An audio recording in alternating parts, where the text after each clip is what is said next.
Hi everyone and welcome to Facehammer and an old world, a very special old world show. So in this video, I am going to be talking all about the rules for Warhammer the Old World.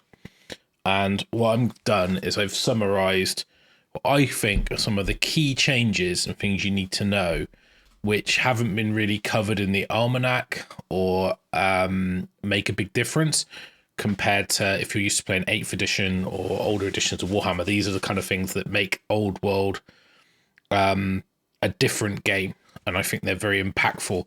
I'm going to give you my impressions of the rule set. I'm going to talk very broadly about the rules. I'm going to have talking points, and I'm going to show a couple bits, snips of rules. It's not going to be the full thing. I have done a video of me flicking through the book and talking about it in a bit more detail.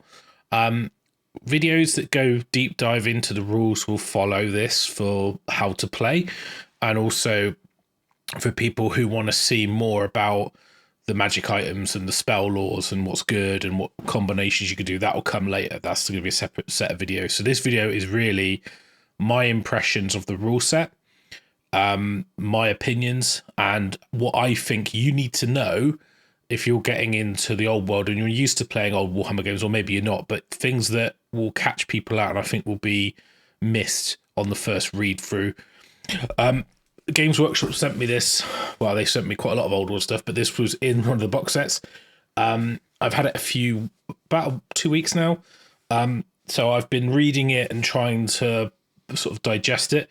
I did cover it in the other show, but it's probably worth reiterating. There's about 200 pages of rules in this book. This is a hefty rule book. This is like a proper rule book. Now, I mentioned it, I think, in the other show, but I'll say it here again.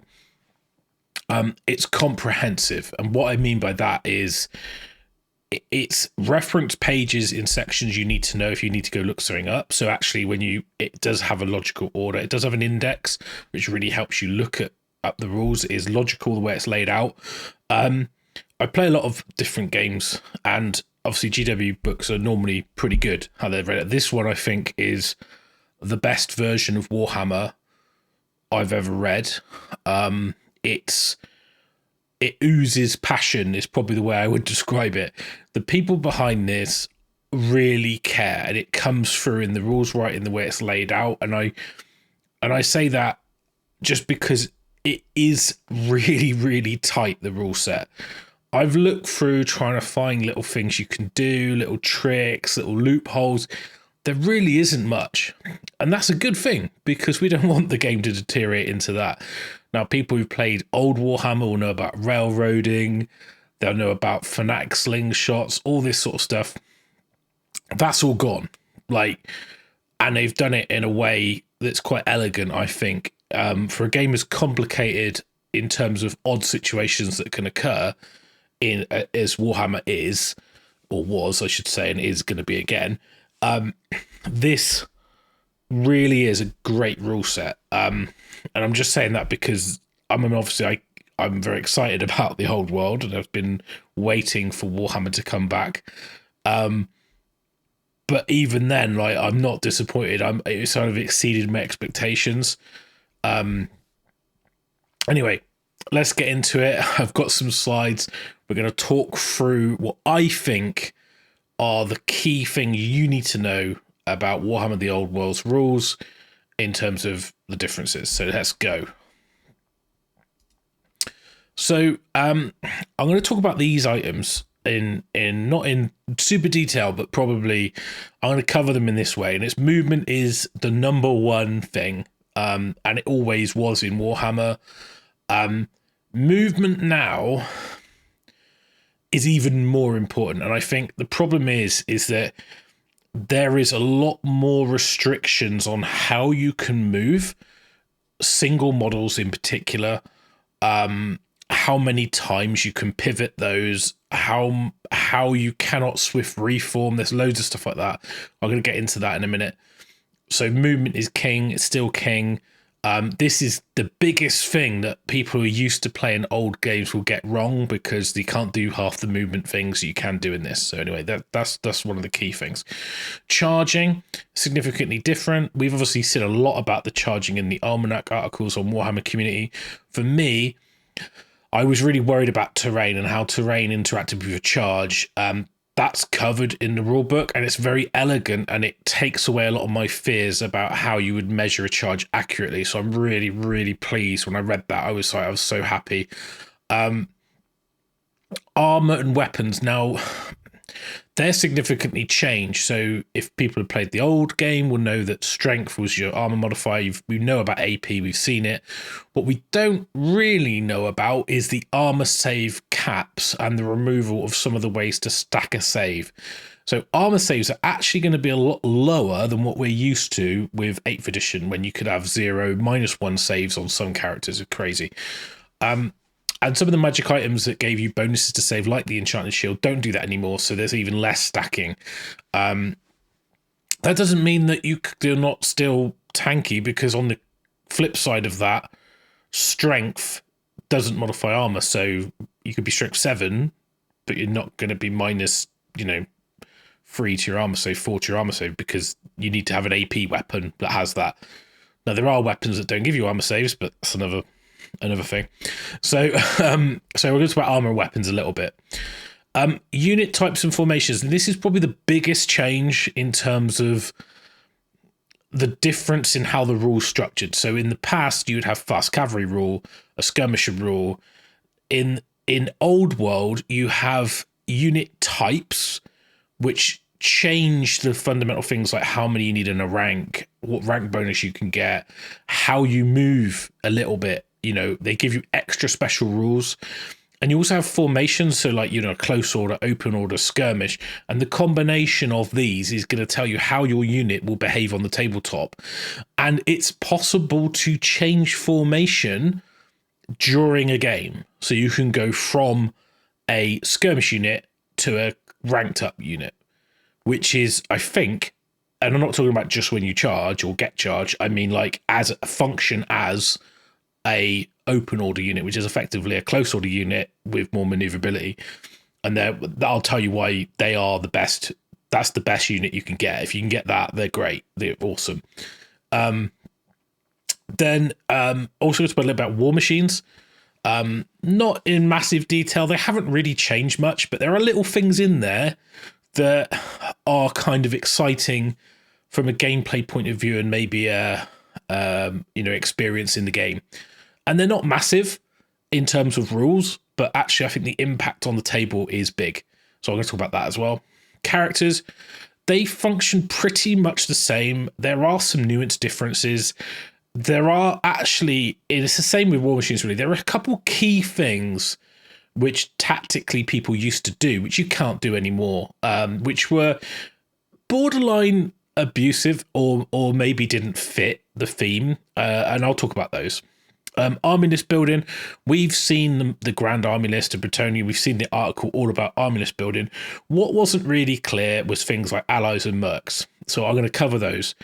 I'm not going to go through the army list in too much detail about how you build an army. That's kind of self-explanatory.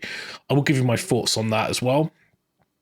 Then combat. So there are some things in combat which have been used before in previous editions. But the biggest thing here is the initiative, and how important initiative is. Magic items and spells. Now, I'm not going to go through all the spells and magic items. I know that's what people want, and I will do a show on those. But that's going to be a separate show because that's going to take a long time. There are buckets of them. But I just want to talk about how you functionally work with magic, and you functionally work with dispel, unbinding, your miscast when you dispel, the restrictions around magic items and super common magic items, or I think they're called extreme common. So that kind of thing. So that's going to be what I'm going to talk through in this video. I'll go through detail. I will put some rule pages up where it kind of reinforces what I'm saying, but I'm going to talk at you about it. I'm not going to go page by page. I'm just going to, because to be honest, 200 pages of rules, it would be a very boring, dry show. So I kind of want to give you my insight, because I'm sure you'll pick up the book and you'll be able to read it yourself. So let's get into it. So movement is king. I mentioned this. So your unit type, your formation, and your USRs, which is your universal special rules, affect how a unit can move. So for example, whether you're close order or whether you've adopted your march for you then have within close order and open order, actually, you could be in battle formation or marching column, which allows you to triple march, but you don't get a rank bonus, or allows you to get your rank bonus. You also have things like movement in the shooting phase. You've got this reserve move, it allows you to move in the shooting phase if you didn't march or charge. So some units like fast cavalry can have that, but fast cavalry have their own rule which allows them to pivot. Do a quick turn is what they call it. But even if you march, but if you're light cavalry, for example, and you don't have fast cavalry, light cavalry themselves are probably open order, and that allows you to do a quick turn, but not if you march. So the difference there is that a fast cavalry unit can do it if they march, whereas a open order light cavalry unit can do it if they move but not march. There you go. So there's a lot in there. You know, you will take some getting used to how your units can maneuver. And obviously we know the main key ways to move is, you know, you've got all the ways you can normally move a unit. So you move normally, you can wheel, you can turn, you can readdress ranks, you can reform. One of the things that has gone is swift reform, which I'll get in a minute because that's further down the list, but I'll talk about that. So yeah, basically your movement of a unit is determined by multiple things. It's not everyone moves the same, where it is, but then your unit type and your universal special rules and your formation modify those rules, rather than you saying they're a skirmish unit, that's how they work. They're a light cavalry unit, that's how they work. You've now got a lot more depth and combinations of rules you can use to have a wider experience in terms of how all the units work. So you can have like hybrid skirmishing units and stuff, which is really interesting when you start looking at the Arminists and you go, oh, you know, like Forsaken, they're open order, but they can be skirmishers. They can change formation mid-game, but they're loners, so characters can't join them. So the universal special rules is really going to, and the formations, really going to come together into how the game plays. This one, I think, is massive. I don't think it will be seen as very big, and I think most people will probably forget about it or not even, like, play it right to start with. Pivoting. Now, everyone who's played old Warhammer will know that single models, even like Hydras and things like that, or skirmishes, could just pivot, move, pivot, you know, and just pivot again, move, pivot. Most units can't pivot. They're not allowed to swift reform, which is a pivot and then a move. So that's gone for most ranked up units. Some units can pivot. So like even like a single monster has a rule that allows it to do one 90-degree pivot, but it's a 90-degree pivot. You're not going to be swinging 180 degrees round unless you execute a turn. And so it's you still have to move individual things like that. The exception is like characters. So like foot characters, cavalry, they work as a skirmisher, so they can freely twist around. But like a character in a chariot, for example, or a monster can't just spin around, spin around. So maneuverability around things is actually going to be quite hard. So that's really important to know. You're moving backwards and sideways is fine. So you can move, like you say your block is this. Sorry for the crudeness of this, but say this is your block. You're going to move back sideways. Yeah, you can do that. You can do that. You can do that. What you can't do is you can't do that and move backwards, or move backwards like that, because you're changing the form. You're changing the facing. And facing's really important because that's your arcs. That's either in your flank, either in your rear. If someone's maneuvered around the side and you want to move backwards and then turn your front to them, but keep the other unit in your front as well, you used to be able to do stuff like do a reform. So you go into, you spin around the spot, you do a leadership test with your musician, you move backwards, you're fine. Can't do swift reform, so that's huge.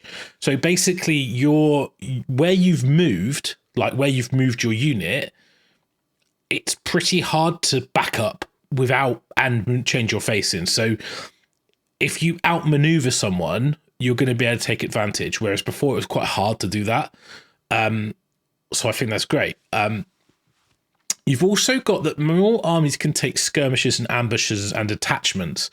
Now, detachments were like an empire rule where they only really had an empire. A lot of armies can take this now. Like Tomb Kings have got these in the cohorts in the Army of Infamy.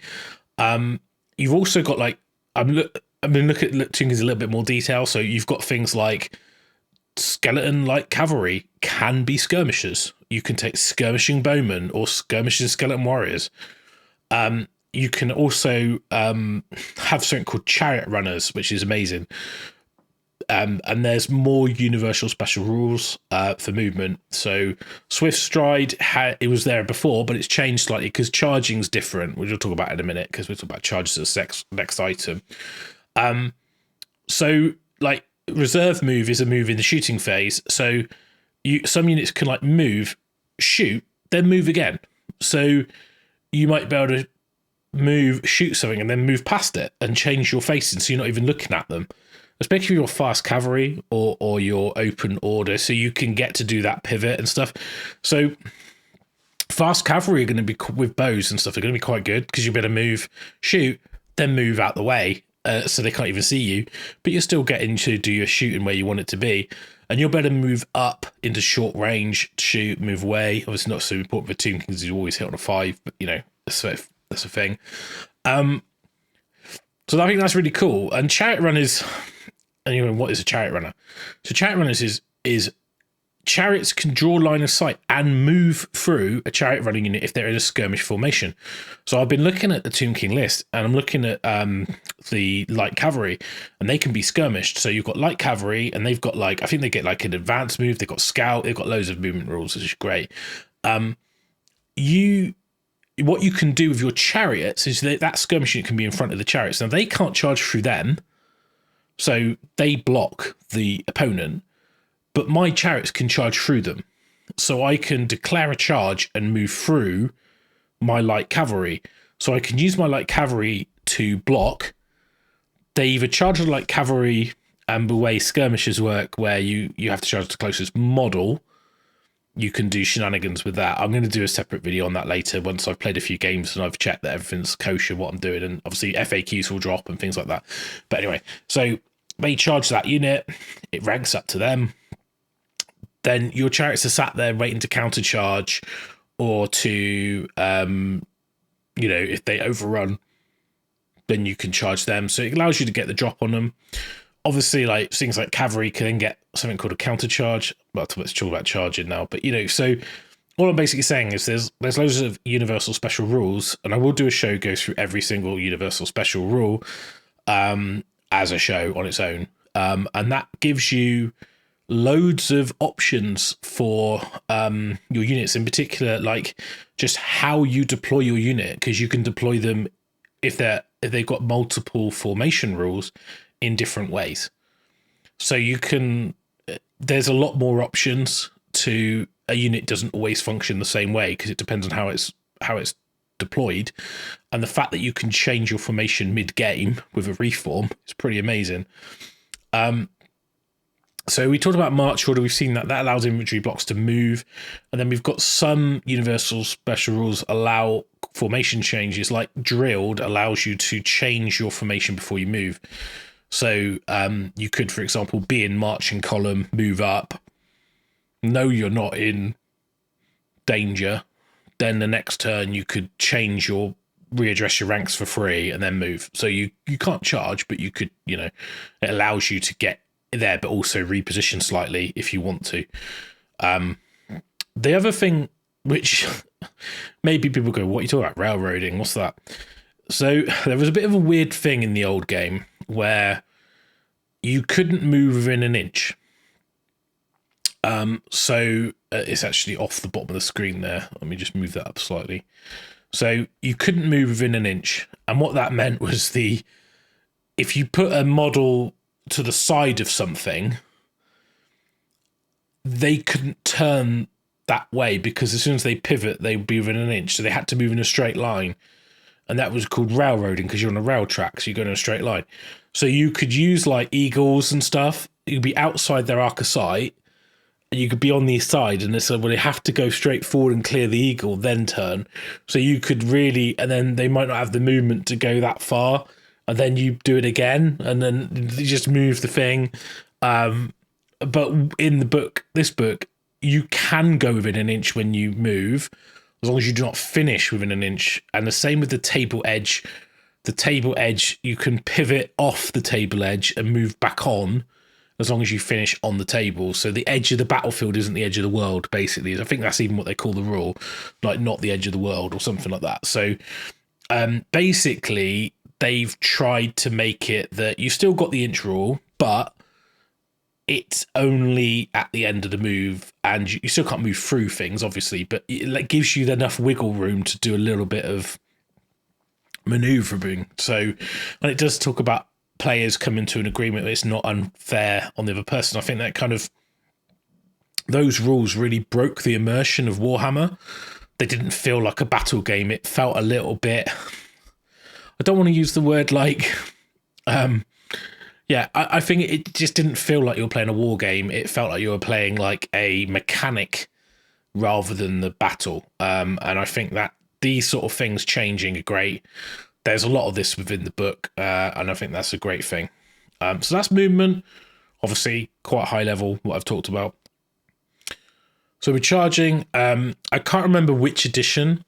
I think there was an edition where you did do all your charges, they did all the reactions. The version I remember, and I think maybe this was 7th and 8th, maybe even 6th, is you declare a charge, they do a reaction. You declare a charge, they declare a reaction, because you can get weird stuff happening like, oh, I couldn't charge you, but now I can charge you because you fled and now there's a gap. So now you declare all your charges, then they declare their reactions. So it's just a sequencing thing. How it plays out, I don't know yet. I haven't played Old World yet. So until I've played it, I'm hesitant to talk too deeply on it of how big an impact it is, but it is quite interesting what's gonna come out of that situation. Now, I was really worried about charging on terrain, and I talked about it in the Almanac video because I remember a tournament experience where I played someone who was charging a cavalry unit over a fence, and the way it used to work is every portion of the move over it was basically cost you more movement, but you had to work out how much of the movement was needed to clear it, and then that was what was times by the multiplier, and it was just like impossible because it was a wheel. It was like a diagonal wheel across something. It was like, is he got enough movement or not? And the guy was pretty adamant, and he argued it pretty hard, and I got to the point where I just kind of went, well, whatever. It's impossible to know. But it lost me the game basically. But the whole thing was not a very nice experience, and I couldn't really think why. And so in 8th edition, I really liked the fact you just measured the two corners and went, yeah, I can charge you, I've rolled the distance, so that's it, I'm in. I get one wheel, but I can move as far as I want. Now, the other problem with 8th is your charge distances were massive. You could charge really far, and, you know, like halfway across the table sometimes, and that kind of felt a little bit like you could chuck your charge knowing that if you failed, it didn't really matter because they were so far away, you weren't going to get counter-charged. So, yeah, now it works that, anyway, this is a bit different. So charge over terrain is basically, when you charge, you got your movement plus a d6, but you roll 2d6, pick the highest normally. If you charge over terrain, it's pick the lowest and -1 move. So terrain doesn't really slow you down massively, but it does. It does affect your charge. If you finish your charge on terrain as well, you become what's known as disrupted. So if you're a certain formation, so if you're close order, so you lose your rank bonus. And the next bit, and I don't know if this will get FAQ'd or talked about, because there is a little bit inconsistency with skirmishes, the diagram in the skirmish section. I'm not going to show you or go through that because I'm not sure if that's accurate. But it does say you must go the shortest path. And if that's the case, and what I've put in brackets, it stops wheeling against skirmishers, war machines for advantage. So what you could do in the past is when you charge unit skirmishers, you have to touch the closest one, but you could quite often do a funny angle where you kind of charge past them, wheel, and then come in at a really weird angle. They rank to you, and then when you overrun, you go a different direction than they were expected, and you could use that to catch people with flank charges and things like that. If you have to go the shortest possible route, that's not possible anymore because you can't do those funky moves because it's not the shortest possible route. And you can only wheel once in a charge, and all that's all been covered in the Almanac arc. So that kind of thing is, I'm pretty sure you won't be able to do that. Might need a little bit of an FAQ on the skirmish one because the diagram's a bit misleading. And then charges can be disordered. So there's some stuff that stops your charge. You get in the initiative bonus. It's called a disordered charge. And that's, I couldn't find many examples of this. There might be some special rules. One of the ones is that if you can't finish the wheel when you touch them and you can't align because there's terrain or something in the way and they align to you, then basically that becomes disordered. There's also lots of universal special rules around charging. So you've got counter charging, you've got like furious charge, you've got first charge, you know, even swift stride, because that gives you a bonus to your charge. So you add 3, add an extra d6. So it's 2d6, pick the highest, plus a d6. And you add 3 inches to your max possible charge, because you can't declare a charge unless you're within your maximum possible range, which I think is your movement plus 6. So it adds 3 to that movement. So if you're movement 8, then it would be 14, 17. So that's your max distance. So yeah, there's lots of universal special rules around charging. Now, next one I want to talk about is armor. So armor saves in Old World are a lot lower than what we're used to in 8th edition. And the reason for that, there are some of the things that would allow you to easily stack a save are removed from the game. There is just a rule. 2+ save is your best you're ever going to get. You can't go below that. So even if you've got a 2+ save, as soon as they got an armor piercing 2 weapon, you know, you're up to 4s already. They might have armor bane. That then can modify it further. So really, your armor saves are nowhere near. So you don't get the parry bonus for hand, weapon, and shield.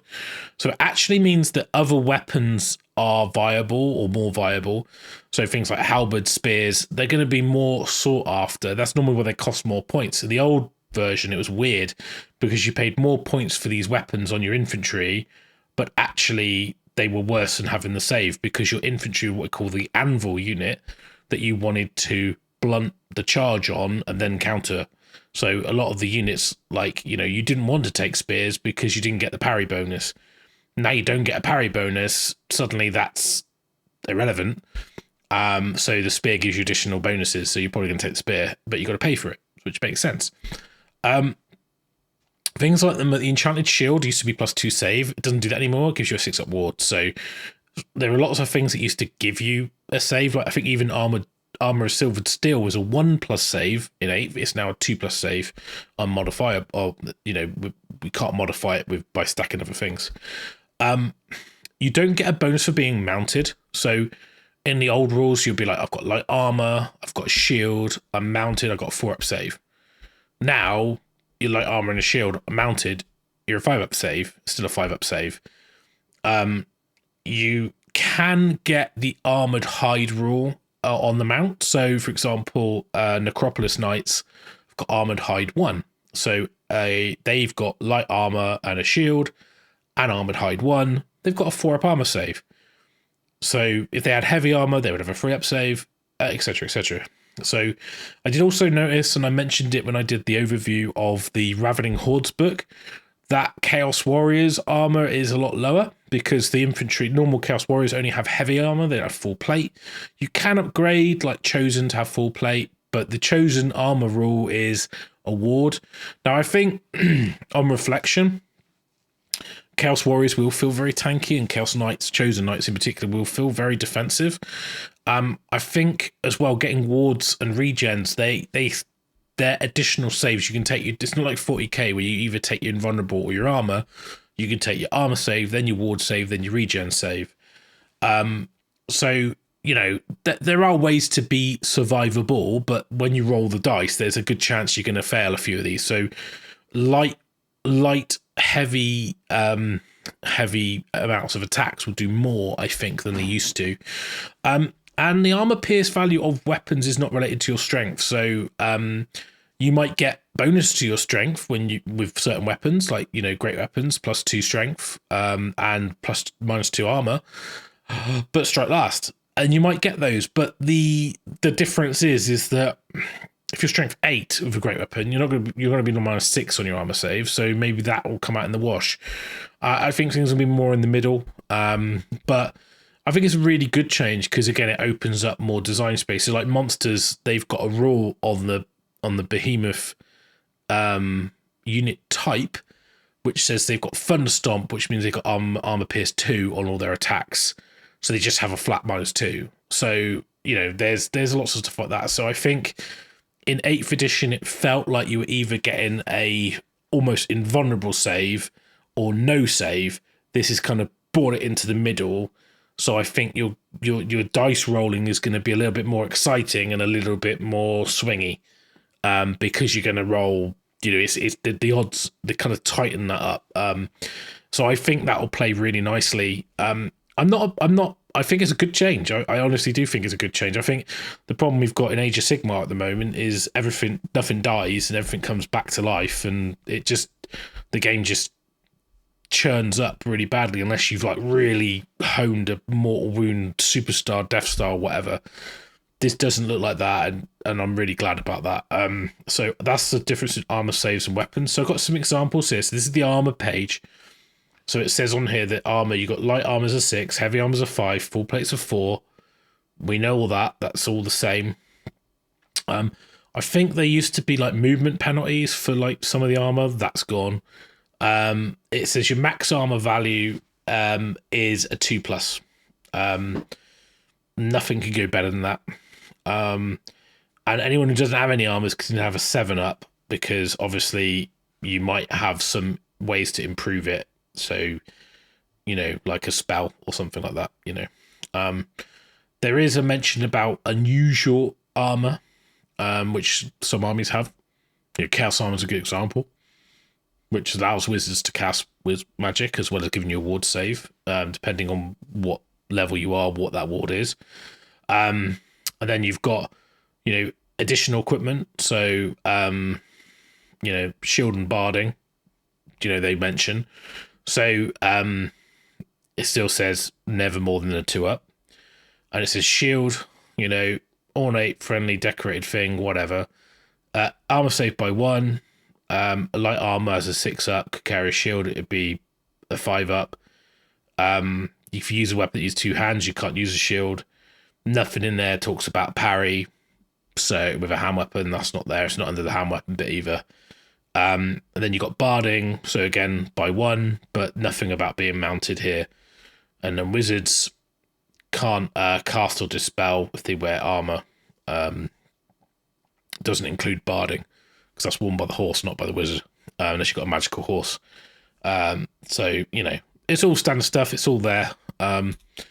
Then this is a kind of example of weapons. So you've got like the flail. It's +2 strength, -2, requires 2 hands, but it only applies in the first round and you don't strike last. That's how the flail always used to work.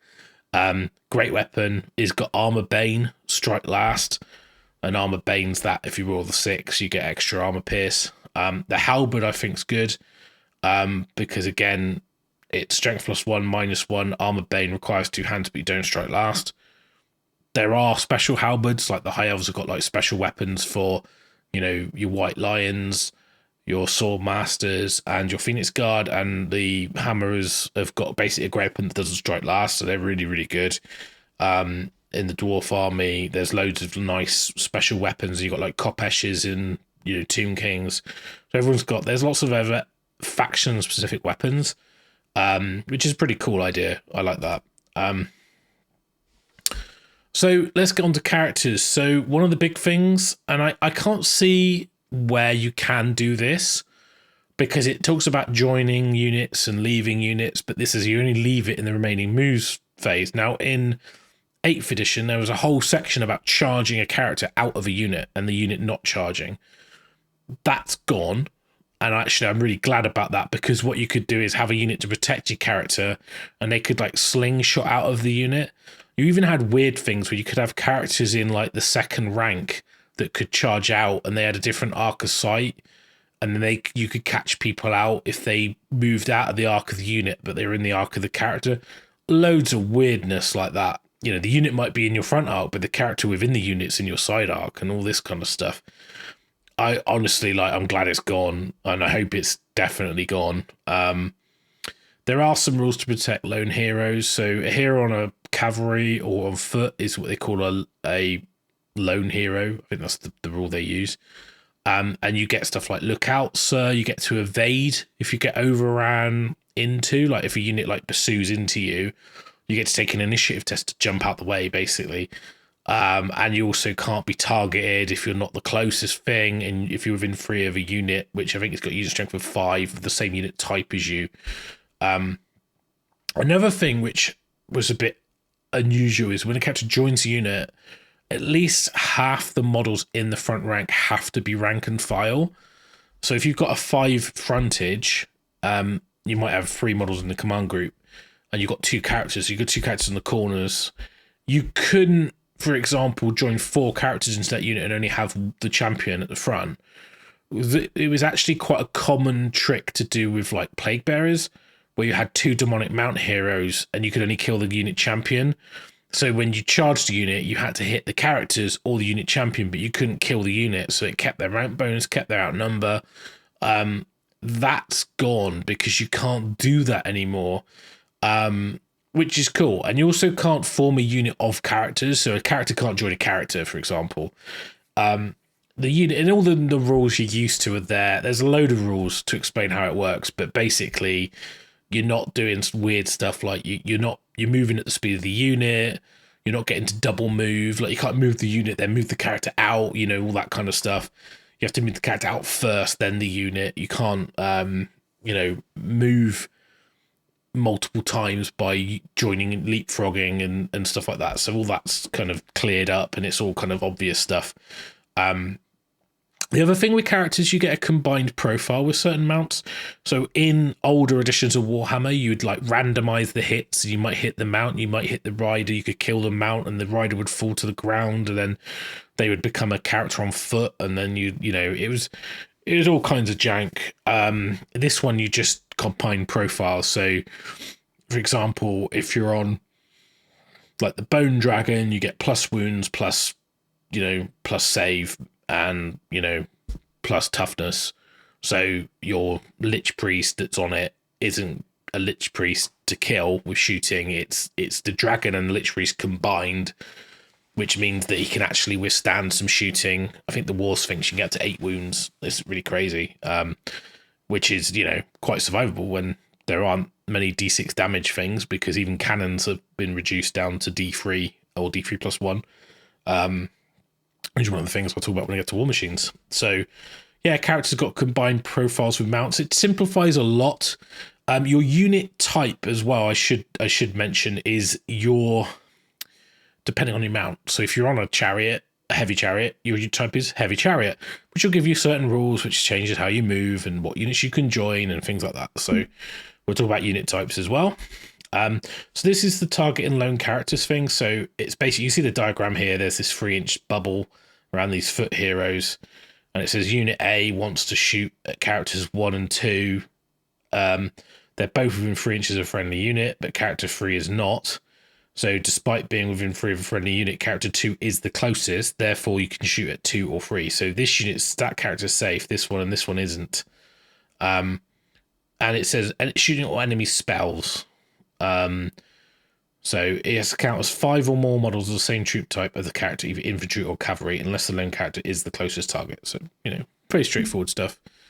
So then the combat phase. Now, I know that this has been in the game before, and this is to do with, I think it was 7th. It might have been 6th. So when you fight and you kill a model, they can't fight back. They're dead. And the unit behind steps up. I think in 8th edition, you just got to fight with the front rank, regardless. So you also can attack with models that aren't in base contact, but you only contribute 1 attack. So if you've got a big frontage and they charge a single character in, you're still going to get to attack with all of the people in the fighting rank, which is quite big, actually, especially if you've got great weapons. Because that was another thing you could do, and that was the point. You charge a lone character into an enemy unit, they only get like 2 or 3 models to attack you, you hold them up, or, you know, you might, yeah, or you might even win the combat in some weird situations. So it says in here that with striking, it used to be chargers go first. I can't remember an edition of Warhammer where that wasn't the case. It might have been back in the day. It might have been in 4th, but I did play a bit of 4th, but I can't remember it ever being this. It's just initiative. So if you've charged, you do get an initiative bonus based on it's +1 per full inch move prior to making contact. So obviously that's quite big as well, because if you give ground and you leave like a 2-inch gap and then they charge you again, then that's only 2 inches, so it's less initiative bonus. So charging units get up to +3. If you go in the flank or rear, you get up to +4, because you get an extra burst 1, up to a maximum of 10. It does say your charge can become disordered, and that means you don't get your initiative bonus. But what's quite interesting is that you could charge and then go after them. So Swordmasters are however initiative 6, but they got elven reflexes. They're initiative 7 with, you know, +2 strength and -2 armor, and I think they've got armor bane and the magical. You could charge them with like cavalry and then get battered. So initiative is going to be really important in terms of what the break points are. That's going to depend on who you're facing. I think this is going to make elves, combined with the fact, and this is a bit of a tangent, combined with the fact that armor save seems to be lower for things like Chaos Warriors, Empire Knights, you know, no 1-up saves on Inner Circle anymore, or Demigryphs or anything like that. I personally think that higher initiative, harder hitting, lightly armored troops have gone up in stock. Obviously, they might cost more points. I haven't written Arminus yet, but I think high elves are really good, and that's the same with wood elves. They don't really have the same like hitting power in combat, but they've got all that shooting and maneuverability. So I think it's gonna be really interesting. I think it's really, because in 8th edition there was a big power gap between things that were immune to psychology, things that weren't immune to psychology, things that were heavily armored, things that weren't heavily armored, things that could shoot, things that couldn't shoot. You know, I think it's going to be quite interesting to see what happens. It does say you might fight the same initiative. It just explains we can all still fight.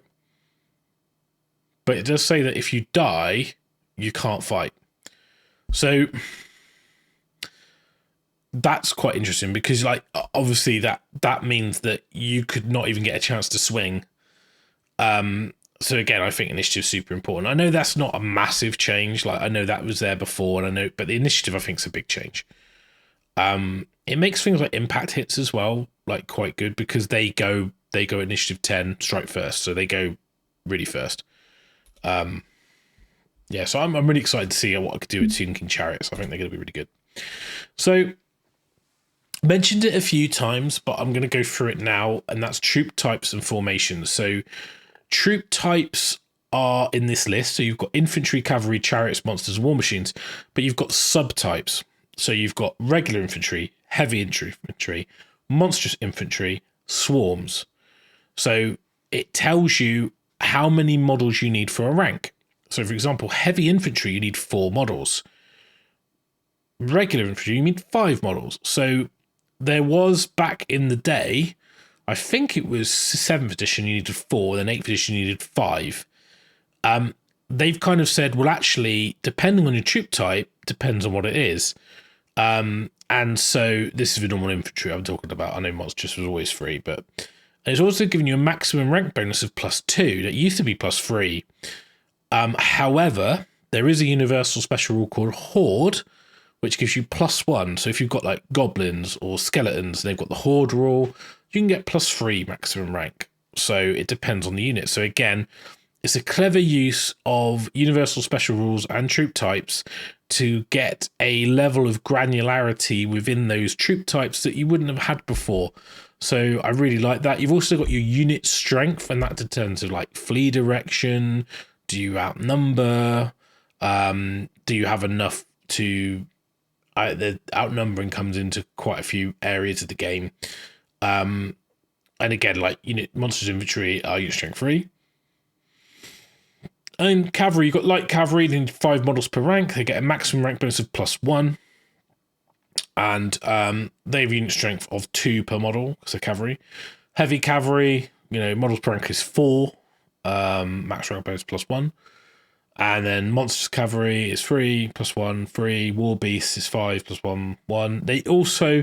There are extra special rules on these in a section later in the book, which is like the detailed breakdown of these types, which isn't abundantly clear here. So I took a while to try and work out how my Tomb King in Chariot could join a unit of chariots, because I couldn't see it under the character rules, because it said that you could only join if you're things of your type, if you were like I think mounted or infantry.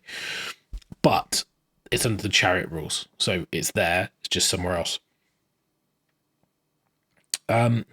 It does say you can increase your max rank bonus by special rules, so it is double asterisk there. So, and it can also be reduced. So it's quite interesting. So rank bonus, how many models you need per rank is variable depending on your type. Now I'm going to talk about formations. Now I'm going to talk about open order formation because it kind of covers. I'm not going to go into detail on skirmishes. If you've played Warhammer before, they work pretty much the same. There isn't really any difference. I couldn't see any differences. I couldn't really see much about them. All you know is the models are in a loose group. They can basically have a 360 arc of sight. They don't have a front, a back, and a rear, and they can generally move through cover and do all the rest of stuff. They can never get a rank bonus. However, a lot of skirmishing units have the open order formation rule. Now, what this means is you can rank up. I think Beastman Gauls are an example of this. So you can basically adopt a open order formation. Now, open order, it says closely resembles a close order, as are some key differences. So you're still in base-to-base contact and edge-to-edge. So it's still the same. It's exactly the same. It looks like a ranked up unit. So you've still got a facing. You've got ranks, you've got files. It's basically the same. You must have the same number of models in each rank where it's possible. It's exactly the same. The difference is you get highly maneuverable. So basically, to get this, you get the following thing: quick turn. So after moving, unless you've marched or fled or charged, you can pivot 90 degrees, which allows you to just pivot on the spot and change your foot. That is a massive difference from wheeling, because to wheel 90 degrees, you have to move forward quite a lot. If you're wheeling, you're doing this. I'll use the book. If you're wheeling, you're doing that. If you're pivoting, you're doing this. Even up to that. So you're not having to come up like this, 90 degrees. You're just pivoting. See the difference? So that's huge. You can still wheel if you want to, but that's like in addition, and it's kind of free. All you've got to do is pivot on the center point up to 90 degrees maximum. It also says you're not disrupted by difficult or dangerous terrain, so you don't lose your rank bonus. That's pretty huge, because if they go into there, they do lose their rank bonus. It also makes you harder to charge. And you can still adopt combat order or marching column. So this is the same as close order, to be honest. So basically, if you've got as wide as you are deep, or wider than you are deep, then you are in combat formation, and you get a rank bonus, which seemed to be the same as if you were in close. So essentially, you're not losing anything. You're just gaining the ability to not be disrupted in terrain and this quick turn, and you can still do marching column and all the rest of it. And generally, a lot of these units also have other rules, which movability rules, which are really good. So open order is like the Hove. It's the best of both. I mean, the bread's awful, but anyway, it's a bread in the UK, which is meant to be a mix of the two. Is it Kingsmill, Hove? I don't know. It's probably Kingsmill, actually. It's awful. Anyway, so highly maneuverable. I mean, open order. I'm doing this as an example. I think open order units are great. So the other thing I mentioned was special rules hidden in quote unquote inside the unit type, which is one thing that I didn't notice immediately, and I think it's easy to miss it. So like heavy infantry, for example, because you've got that nice little chart and you think that's the rules, I don't need, and I've got open order, close order, that's it. No, you've got other rules. So heavy infantry, for example, have steady in the ranks. Due to their solid stature, heavy armor, and often elite nature, heavy infantry are rarely concerned by inferior numbers. A unit of heavy infantry arrayed in either close or open order does not become disrupted when engaged in its flank or rear unless the unit strength is 10 or more. So, and they normally need 5. Heavy infantry are like, no, we don't care. You need a bit more weight behind you, boys, to make us disrupted. And, you know, that's quite an important rule to remember. That could cost you a unit or not if you forget that rule. So, you know, and that you're like, okay, that's one rule. But then let's talk about chariots. This is my example. This might be a bit small to read. So I just had to take a moment to sort out the view here. So chariots, you've got light chariots. So they've got a special rule. They've got split profile chariots. Basically several models. The chariot itself is usually a beast that draw it. The single model. It's split profile on 97. So in game terms, unless otherwise noted otherwise, special rules that apply to one element applies to the others. It uses its movement of the beasts that draw it, or the chariot itself, if it doesn't have beasts. The crew and the beasts use their own weapon skill, ballistic skill, strength, initiative, and attacks with their own weapons. In combat, all enemies roll to hit against the crew's weapon skill. Impact hits or stomp attacks use the chariot strength. If the chariot is reduced to 0 wounds, the model as a whole is removed, which is not unusual. That's how they worked before.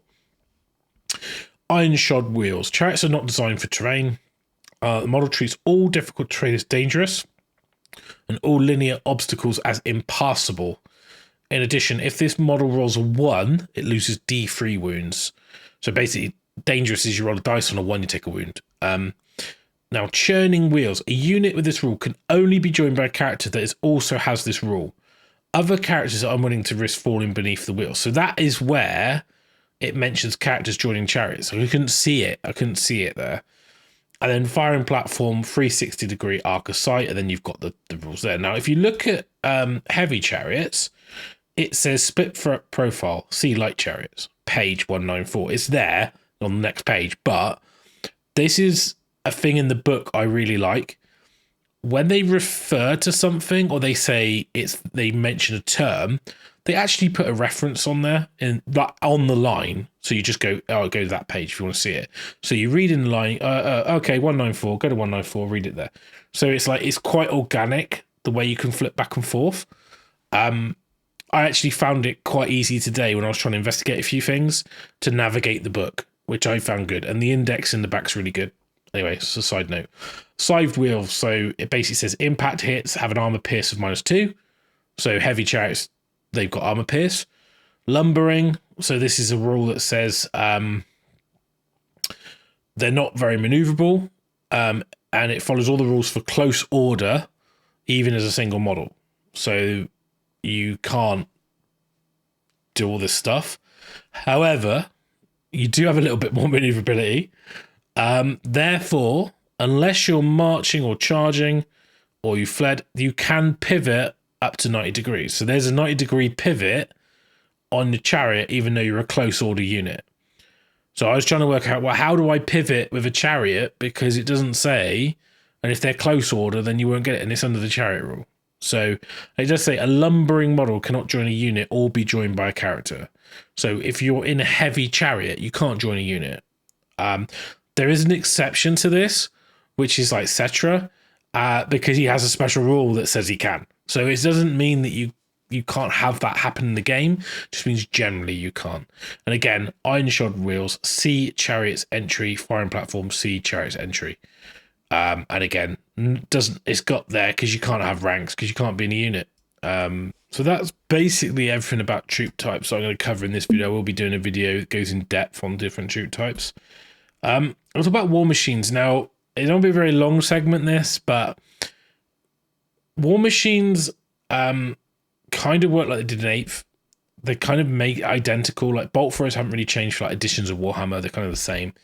Stone throwers, you know, the difference with a stone thrower is it doesn't do D6 wounds anymore. And the armor pierce is different. It's strength 4, strength 8 in the middle. And it says only applies to the model, the multiple rules wounds, because in brackets only applied to the one under the hole, basically. So anything in brackets only applies to the model under the center of the template. Now, I've put the choose target thing here because it says choose an enemy unit within the war machine's line of sight and between its minimum and maximum range, and place the blast template so that the center hole is directly over the center of the unit. Now, what you used to be able to do is put that wherever you wanted. So if you've got a ranked up unit of 20 guys and you've got a vampire lord stood in the corner, you could put the whole of the template on his head. You roll the hit, he fails his lookout, sir, he takes D6 wounds, he dies, the army crumbles. You cannot do that now. Stone throwers cannot snipe characters. They are there to hit units and damage units. And that doesn't mean that the template can't scatter or a hero couldn't be clipped by the template because, you know, or if for whatever reason the hero is in the middle of the unit, then it will hit the hero. But basically, you cannot just put the template where you want. So I think really that's quite a big change in terms of gameplay, not necessarily in terms of rules. It's not a big thing, but it is a big thing when you're looking at scattering or trying to be optimal and all this kind of stuff, trying to snipe heroes or whatever, because you want to put the hole where you want to do the most damage. And it also is noteworthy that the multiple wounds is not D6. There are a lot more rules in this section in the book. It's quite a lot of rules about choose a target, do the thing, roll the scatter artillery, there's a misfire chart. It's all kind of the same. Like even the misfire chart I think is identical. 1 you die, 2 to 3 you have a malfunction, 4+ it just doesn't shoot, whatever, it's the same. It might be a 5-up, but anyway, it doesn't matter. The stone thrower not being able to snipe, I guess it makes sense, but I would be completely fine with that if it wasn't for the bane of Warhammer, and that is the cannon. So the cannon works exactly the same. So you put a point, you don't even have to guess it now, no guess ranges.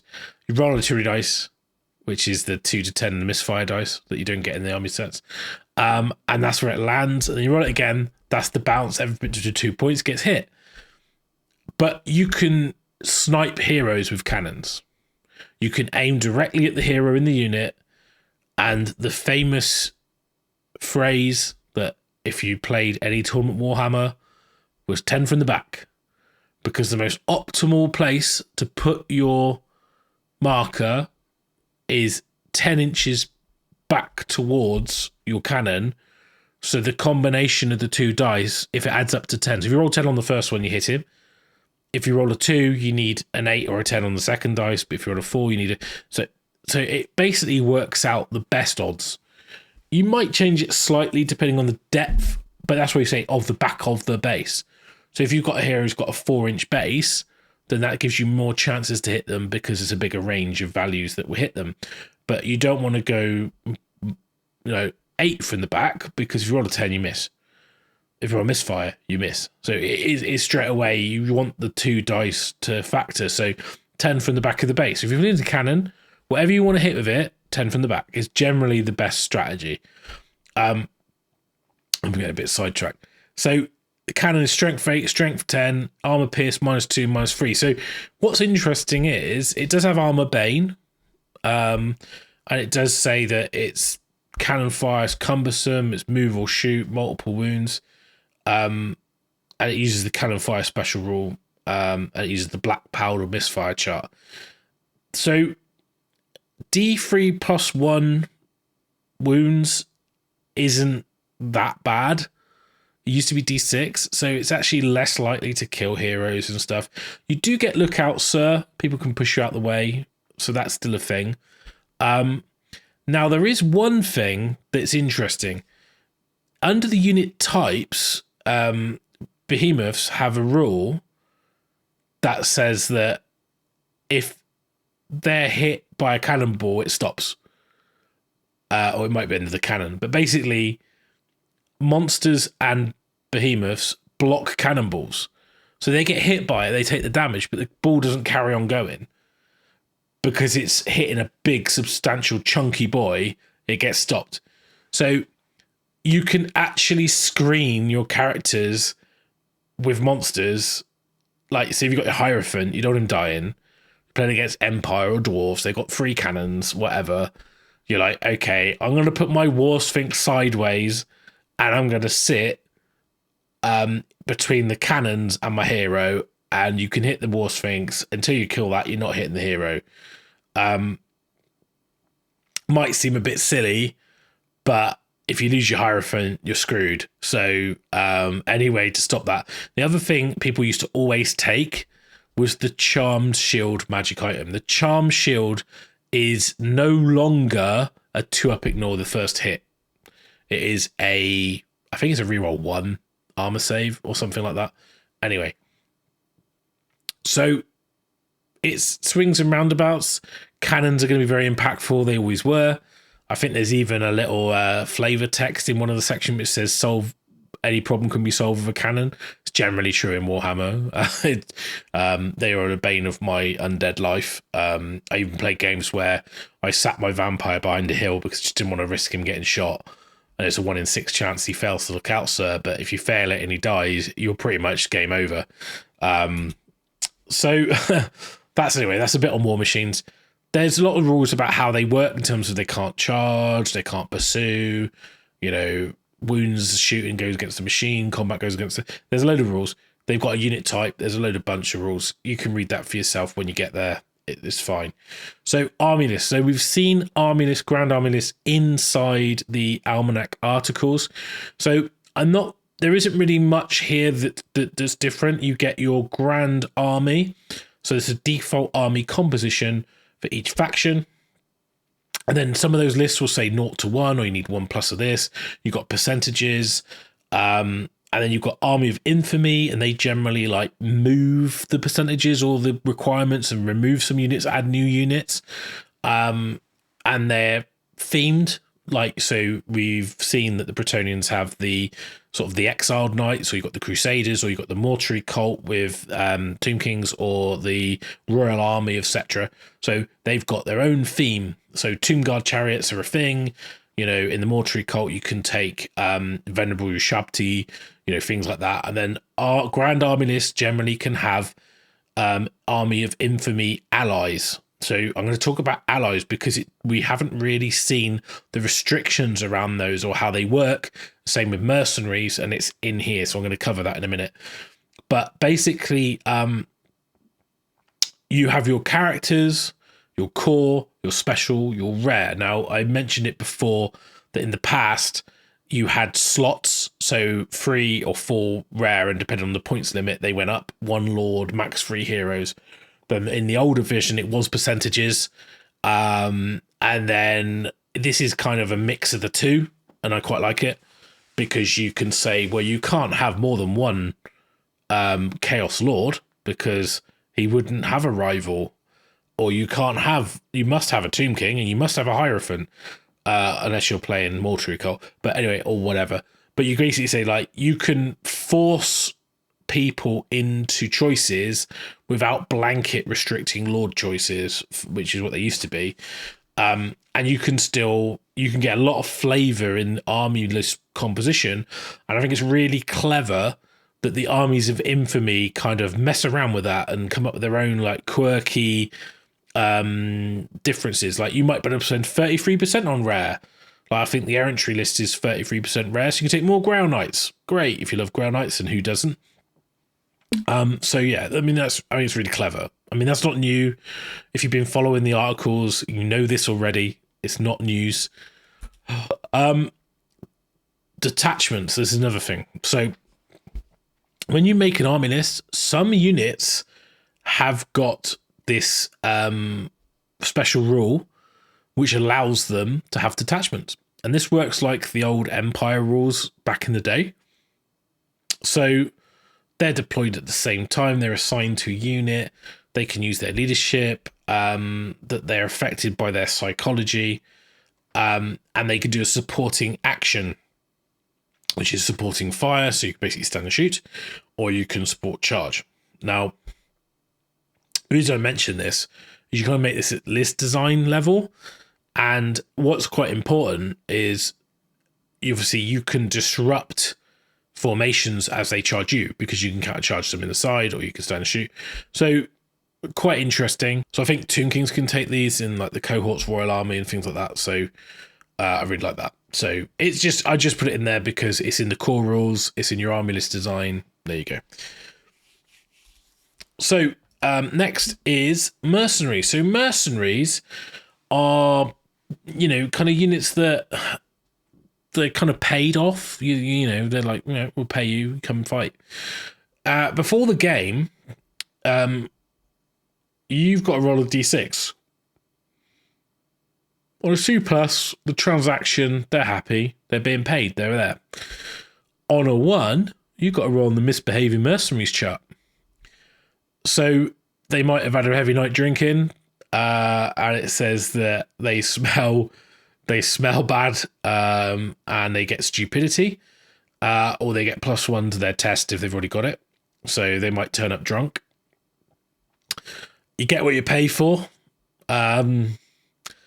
They're not very happy, so they're -1 to movement and initiative. They can't really be asked. They're like, yeah, we're paid, but, you know, we ain't going to bother. Oh, sorry, didn't wake up. They oversleep. So they become ambushers, but they will only turn up during turn 2 on a 6 rather than a 4 up. So generally you're not going to get until turn 3. So basically you paid for a unit that ain't going to turn up till later. Or they just got general apathy. You know, -1 to the leadership. They don't really care. Don't want to be there. You know, it's quite fun. I don't know how many mercenary units people would take if there would be a thing. Quite like the theme of that. I mean, it's very Warhammer, for sure. Then allies. So this is probably more important to understand. So you have allies that are from different grand armies. You also have armies of infamy allies. Now, essentially, an allied contingent is like a mini army. So you've got to have a character to be their general. So you can't just put a unit in. You've got to have it's got to be a leader and a unit at least. So if you wanted to take, for example, a Tomb Guard chariots, you would need to take a hero to, you know, it doesn't have to be in the unit, but you have to take a hero as well from the Grand Armor of Setri, for example. Also the Royal Host, whatever it's called. So the allied contingent special rules is that they can only be joined by characters that are from their contingent. So you can't buy a unit and then put your other characters in it. Makes sense. They can only characters can only join units from the allied contingent, so vice versa. They cannot use inspiring presence or hold your ground from the battle standard, which is you lose the general leadership and the rerolls on psychology tests and break tests. Units belonging to the main army cannot use the inspiring presence of an allied contingent general or hold the ground of a battle standard belonging to an allied contingent. Army special rules that affect units from the main army do not affect the contingent, and vice versa. And panic, spell, combat, they're considered to be part of your army. So you can buff them, you can cast. So you can cast spells on them, like buffs and things, because they're still part of your army. Now, that's generally the case, but there are different types. So if you're using Army of Infamy, generally there are no restrictions. You're not bothered, right? So you might have uneasy or suspicious. So if you're uneasy, then they have the levy special rule, which basically means you can't use like the general's leadership and battle standard and something else. It's like, and they're not considered to be friendly by wizards, so you can't buff them. If they're suspicious, then if you flee through them, they're counted as enemies, so you have to take peril tests, which is basically roll a dice on, I think, on a 1, you take damage. And then units belonging to suspicious allied contingent and -1 model for their leadership if they're in 6. So I think there were rules like this in the old book for allies and that, but I think you'll see more allied contingent, especially drawing from the armies of infamy in your main lists. I think you might see bombards in Brett armies, because trebuchets following the rules for stone throwers, but bombards are cannon. Probably want cannons. But then you need a hero because magic items basically work very similar to how they've always worked. So you've got magic weapons, armor, talisman, standard enchanted items, arcane items. You can have one of these on a hero, so you can't say like 3 magic swords. But there are some changes. So it says that most items are considered to be unique. Even the common ones that are available to everyone are basically unique. You can only have one of each category, but there are exceptions to uniqueness. There are items called extremely common magic items. So an example might be Dispel Scrolls back in the day. Dispel Scrolls, by the way, don't auto-stop spells anymore. They just give you a bonus to your unbind roll, which is quite interesting because that was always really annoying when someone took 3 Dispel Scrolls on a level 3 wizard or something just to shut your magic phase down. So it basically says that named characters can carry 2 or more from a single category. I don't know if that come up. I haven't checked the special characters.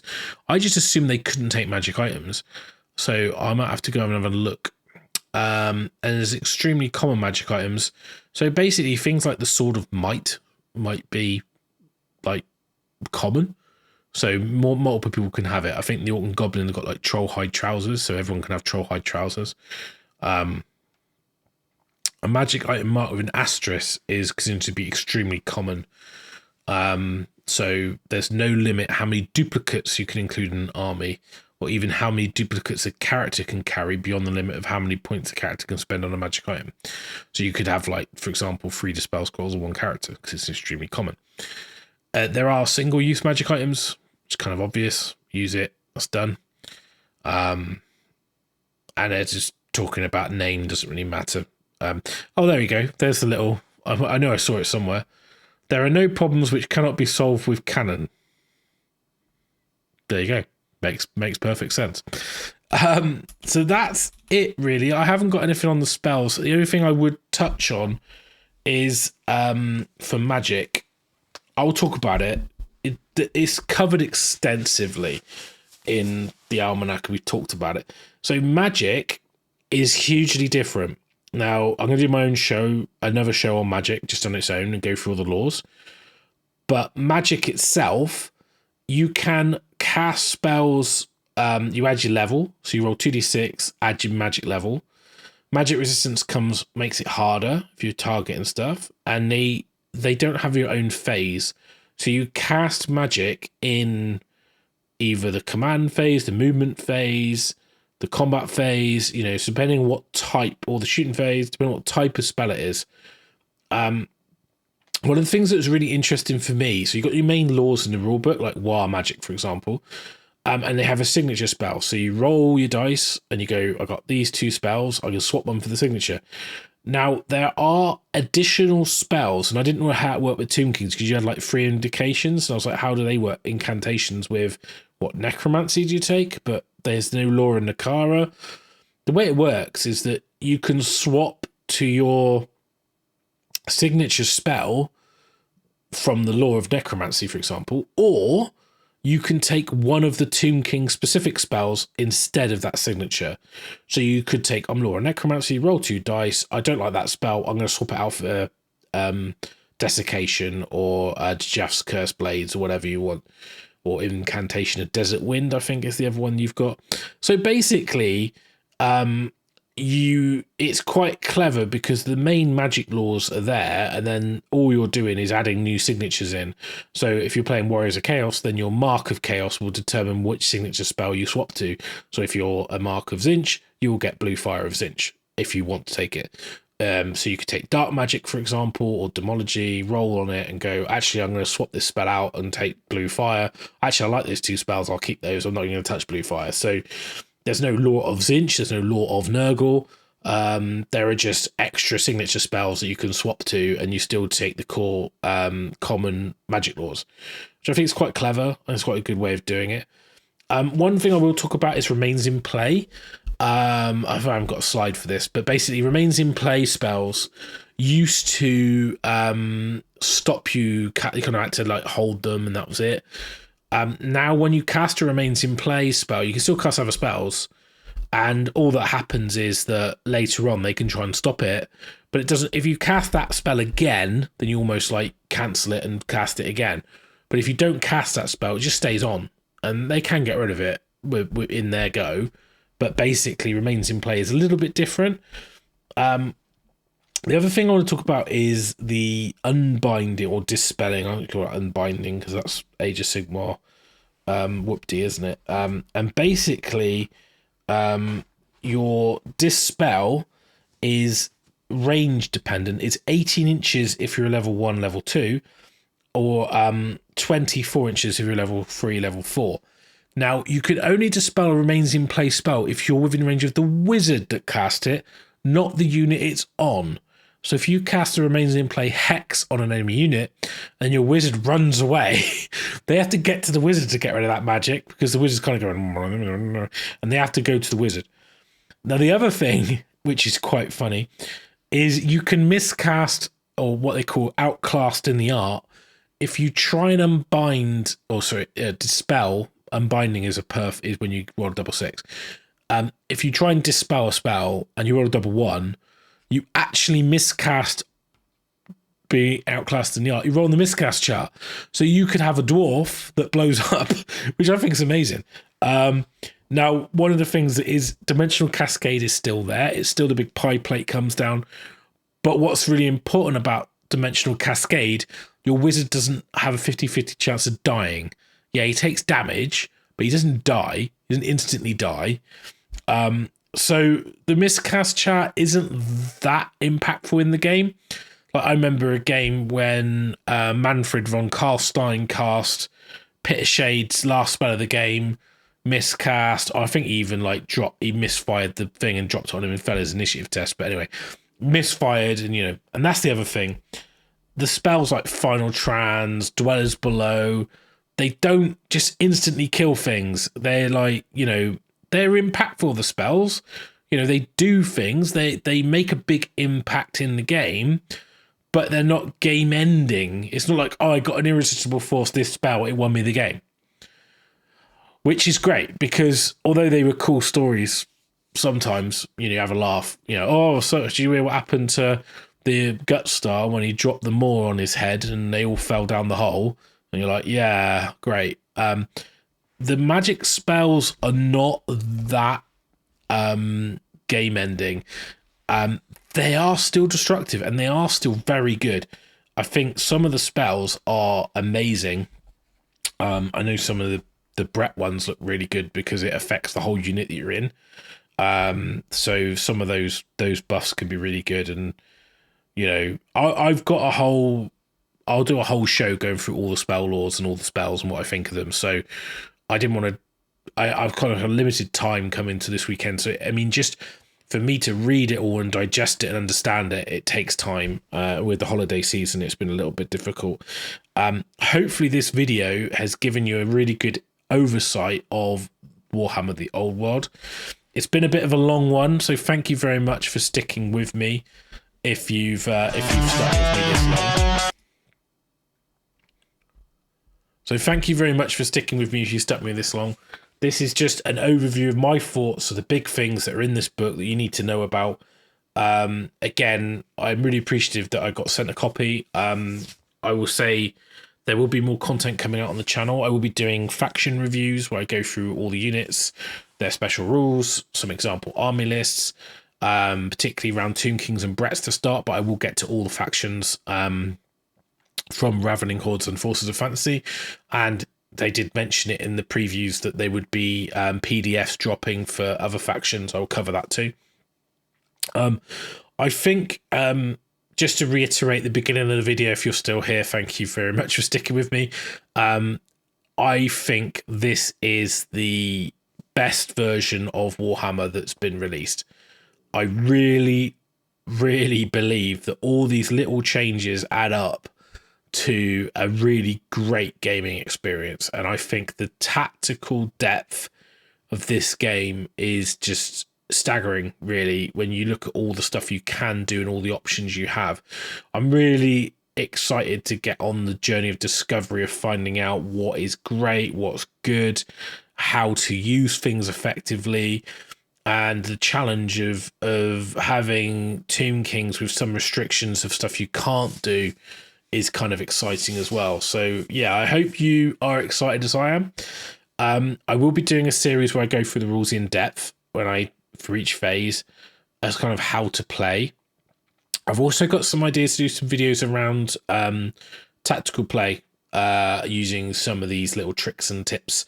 I need to get some games on my belt before I do that. I've got some theory and I could math some stuff out and push some stuff around the table, but I really kind of want to get a few games under my belt and get used to it, and I think there's plenty of time to get to that. So I will be doing that as well. So if you want more content around the old world, please subscribe and hit the bell to be notified. And if you like this video, leave a like, it really helps out. Or tell a friend, put it in a chat group, WhatsApp, whatever. So I just want to say thanks very much for watching, and I'll catch you all later. I hope you're having a good day. Cheers, guys.